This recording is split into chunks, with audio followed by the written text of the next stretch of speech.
بېوسه مینه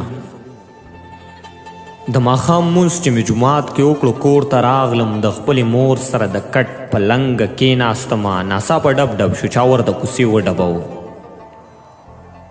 مور مې وی زویه ته وروځه چې ور څوک ډبوي که څوک ملنګ وي نو څه خیر ورله وروباسه بیا ورته وایه مونږ ته ډېرې دعاګانې کوه مور مې وی زویه ته وروځه چې ور څوک ډبوي که څوک ملنګ وي نو څه خیر ورله وروباسه بیا ورته وایه مونږ ته ډېرې دعاګانې کوه چې مور مې روغه شي او پلار مې د نشې نه واوړي او زه وزګار ګرځم چې ما له خدای څه کار راکړي ما ویلې ښه مور راپاڅېدم کوڅې له راغلم ور مې کولاو کړو ما ویل سره وړم وړکه ګوړه خو چې مې بره ورته وکتل حیران پاتې شوم خپې ابلخپې او سرتور سر ولیونې ولاړه ما لاسوي چې د هغې نه مخکې دا لګیا شو ویلې مور سره مې ستا په سر جګړه وکړه کور کې چې کار هم کوي تاسو ته کنځلې کوي ستا نامه اخلي او خیرې کوي چې خدای دې ورک کړي په تعویضونو او ساختونو یې راله لور غرقه کړه بس زه په ښه راغلم ما کور پرېښو ما مور پرېښوده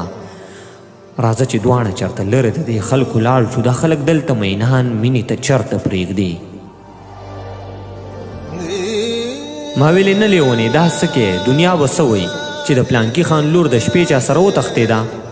پلار به دې مړ شي له خفګانه دا زیاتې مه کوه زه کور ته لاړه شه او ښه په ارام کور وده شه سهر که ژوند و نو په دې به بیا خبره کوو دا به جړا شو ویلې ته هم بې وفا وختې ما خو به ستا په مینه ملا تړله څه خبروم په تلو به لاړه شم خو ته مې دا خبره واوره سهر چې مړه وم جنازې له مې بیا راچې نه شي دا کور ته لاړو زه هم واپس خپل کور ته راغلم مور راته وی بچیه خیر خو دا څوک و بهر چې ورسره دې دومره وخت تیر کړو ملنګ نه و څه ما ویلې نه مورې ملنګ نه و ملګری مې و راته یې وی سبا به ځو او د چا ګوډ به کوو مور ته مې دا خبره وکړه او کوټې ته لاړم په کټ کې داسې بې بالښته بیتولی سملاستم او بیا په ځان باندې پوه نه شم وده شوی وما سهار مې سترګې د ملا په اذان پرانیستلې په کټ کې کېناستم او زر مې کلمه وویله په ځان مې چوپ کړه چې شیطان خو رانه لرې لاړ شي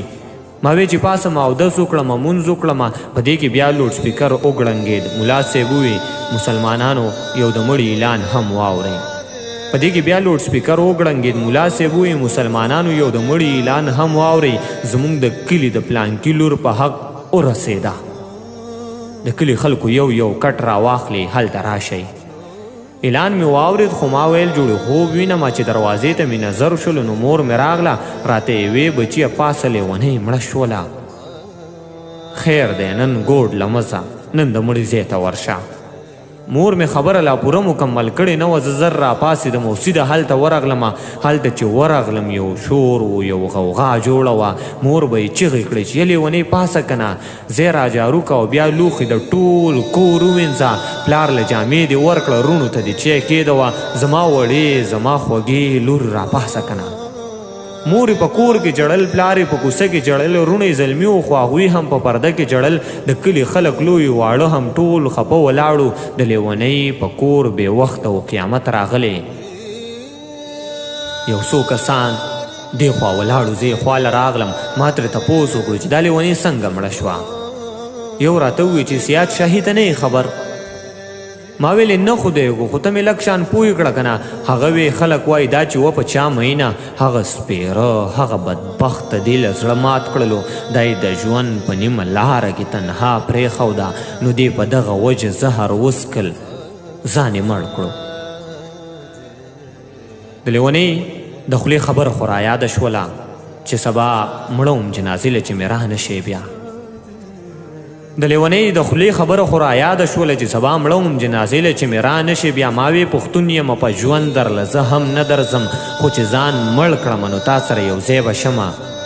په دغه خیال باندې واپس کور ته راورسېدم چې لیونۍ نشته نو زه په دنیا څه کومه چې کور ته راغلم نو مور مې په ژړا کې ووی زویه په سترګو مې تیاره د جوړې زه هم مرمه ما ویلې خدای به خیر کړي مورې داسې مه وایه ته ګاډی مې راوستو او زر مې هسپتال ته بوتله په هسپتال کې ډاکټرانو ورله چیکاپ وکړو ویلې ځوانه دا داخله کړه چې بوی نه ځي په هسپتال کې مې 15 ورځې تېرې کړلې راسره غم د خپلې مور و رانه هر څه هیر و د لیونۍ دپاره مړ نه شومه د خپلې مور دپاره ژوند کومه څومره مجبوره وي بېوسه مینه څومره مجبوره وي بېوسه مینه څومره مجبوره وي بېوسه مینه